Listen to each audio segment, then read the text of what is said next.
Seperti yang kita ketahui, buaya Rizka merupakan buaya yang jinak yang hidup berdekatan dengan Bapak Ambo. Tapi, tahukah kalian, buaya Rizka merupakan jenis buaya muara. Buaya muara merupakan buaya terganas dan terbesar di dunia.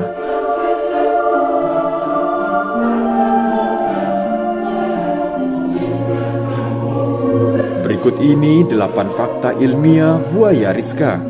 1. Buaya Rizka dapat mengenali suara panggilan namanya dan suara perahu Bapak Ambo.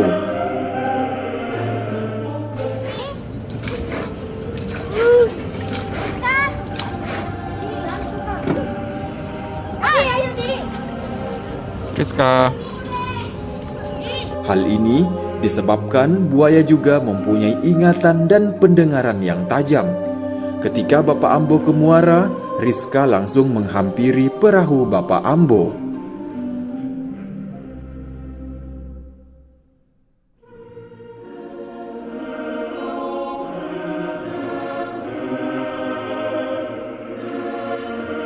Dua, buaya Rizka mengusir buaya jahat yang datang ke wilayah Sungai Guntung.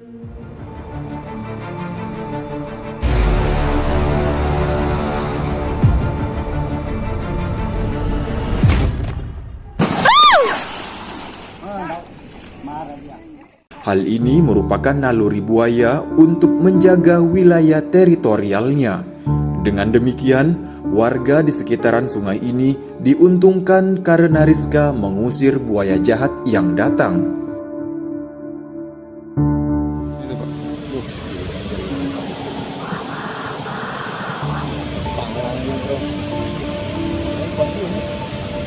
Matanya juga beda tuh.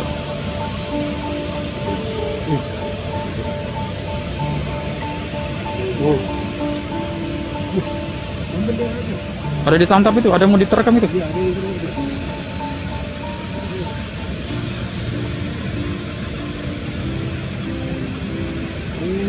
itu dua. Ada anak Rara, adanya dia mau kelahi. Dua.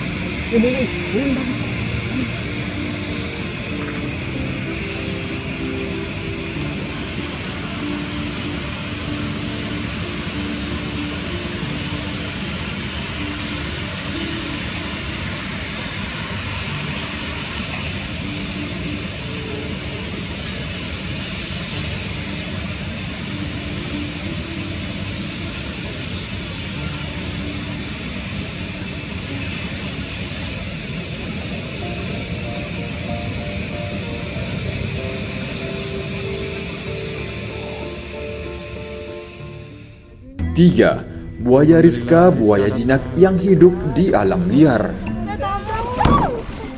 Rizka. Gak boleh. Tabrakan.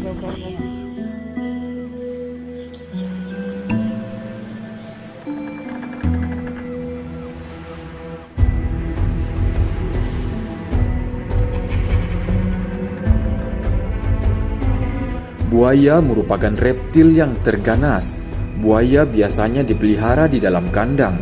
Namun, untuk buaya Rizka hidup bebas di habitatnya.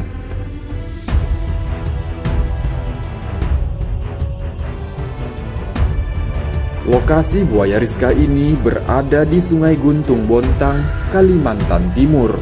Di wilayah ini memang ada banyak satwa liarnya. Karena dilihat dari sejarahnya, dulu di wilayah ini terdapat sebuah genangan air berupa kolam atau danau kecil. Masyarakat Kutai menyebutnya guntung, yang berarti genangan air yang tidak mempunyai hulu maupun hilir, atau buntu. Dan sering sekali penduduk mendapati sekumpulan rusa atau payau minum di tempat genangan air tersebut. Maka masyarakat menyebutnya guntung si payau, genangan air atau kolam rusa, yang juga merupakan cikal bakal adanya Sungai Guntung. Lokasi genangan air yang dimaksud ini telah berubah menjadi sungai.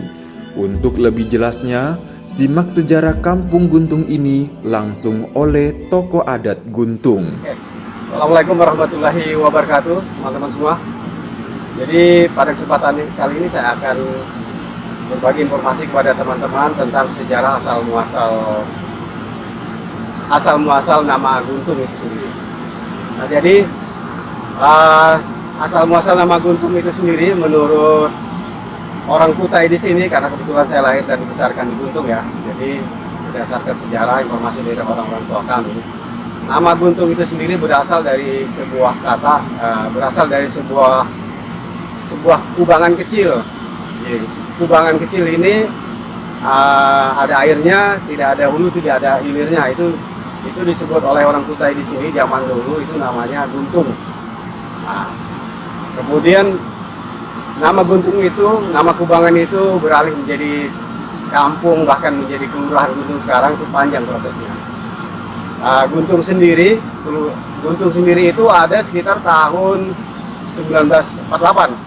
Jadi penduduknya itu menganggap bahwa kawasan yang ada sekarang ini cocok untuk tempat tinggal mereka. Jadi warga Kutai yang ada di Lempake, warga Kutai yang ada di Pakuaji, yang ada di Masjid Plenset Puruk Altim itu, kemudian warga Kutai yang ada di Kanibungan yang sekarang ada sebagai tempat kawasan spot tourism yang ada di Guntung itu, tempat tinggalnya berkumpul di Guntung pada tahun 1948. Nah, jadi nama Guntung sendiri tadi itu jadi asalnya itu adalah dari sebuah kubangan kecil itu, kubangan tempat minum rusa. Makanya zaman dahulu itu orang Kutai menyebut kubangan itu sebagai Guntung Sipayau, artinya tempat kubangan rusa minum. Jadi orang Kutai sini menyebutnya payau itu adalah rusa. Itu teman-teman sejarah atau asal muasal nama Guntung itu. Jadi berbeda ya dengan Guntung yang ada di Kepulauan Riau dan sebagainya. Itu di Guntung warga lokal menyebutnya atau mendapatkan istilah itu adalah dari sebuah kubangan tadi itu. Itu asal muasal nama Guntung, teman-teman. Oke. 4. Ketika mencari Rizka di muara pada saat air pasang, buaya Rizka tidak ada. Hal ini disebabkan tempat istirahat Rizka di darat sudah tergenang air. Namun, ketika air pasang, biasanya Rizka datang ke rumah Jadi, Bapak teman-teman, Ambo. Bapak Ambo lagi nyari Putri Rizka ya, teman-teman. Belum ketemu. Jadi kita kangen ini, teman.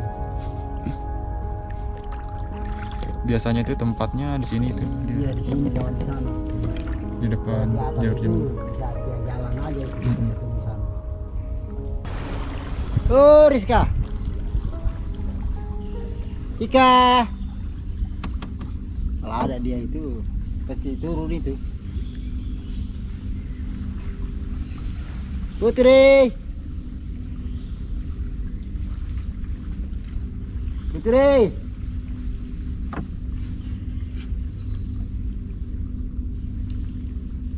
Putri.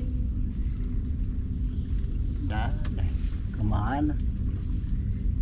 Sudah 2 minggu ini kita ini. Wah, monyet kaget aku. Rizka jauh betul. Di atas sini deh ini. Karena kemarin dia masuk ke sini kayaknya habis melahirkan lagi.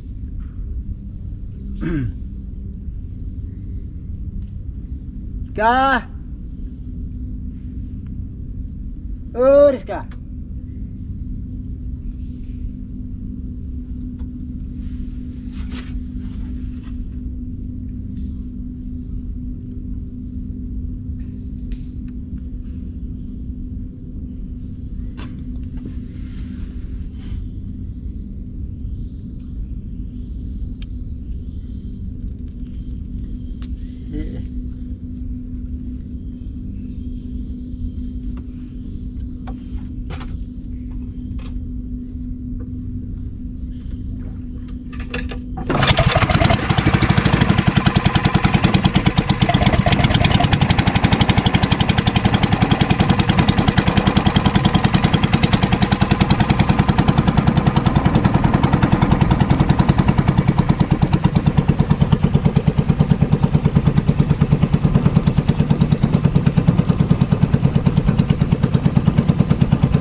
kelima, buaya Rizka biasanya datang ke rumah Bapak Ambo ketika menjelang sore atau malam. Hal ini disebabkan buaya merupakan hewan nokturnal yang aktif ketika malam hari. Datang bos kita. Di sini memang. Iya.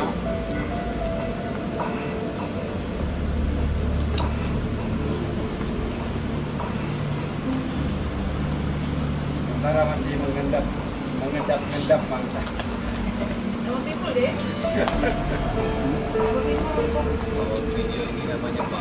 Tapi tidak kayak kemarin sudah kan sih. Hilang dia.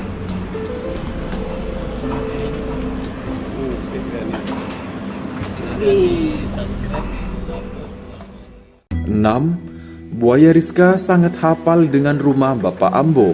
Padahal jarak dari muara ke rumah Bapak Ambo cukup jauh. Namun Rizka tetap bisa datang di depan rumah Bapak Ambo. Mengapa demikian? Ya, karena buaya merupakan hewan yang dapat menandai wilayah jelajahnya. Teritorial buaya bisa mencapai 10 km bolak-balik. Buaya muara juga mempunyai memori tempat, artinya dia bisa kembali lagi ke daerah semula.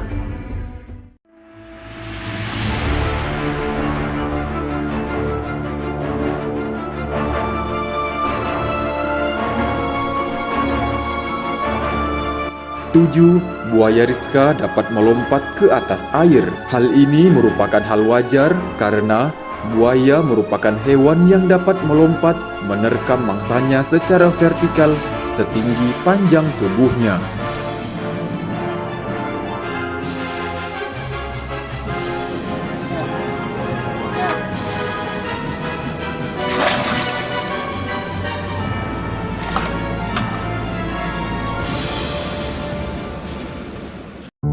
Delapan, ketika di darat atau ketika berjemur, buaya Rizka kadang tidak bergerak. Hal ini merupakan bentuk istirahat buaya Rizka, karena buaya merupakan hewan yang berdarah dingin. Suhu tubuhnya dipengaruhi lingkungan sekitarnya. Jika merasa dingin, buaya harus menghangatkan tubuhnya dengan berjemur.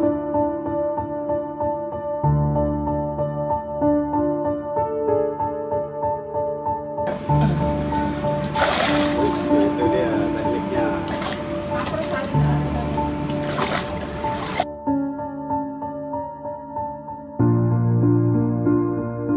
Tidak boleh jauh dari samping. Kalau itu langsung itu. Baru ayam yang segar.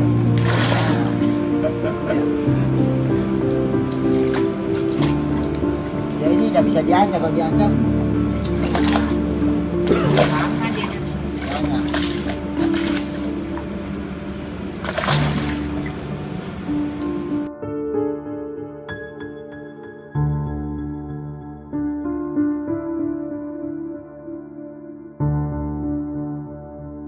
Demikian 8 fakta buaya Rizka.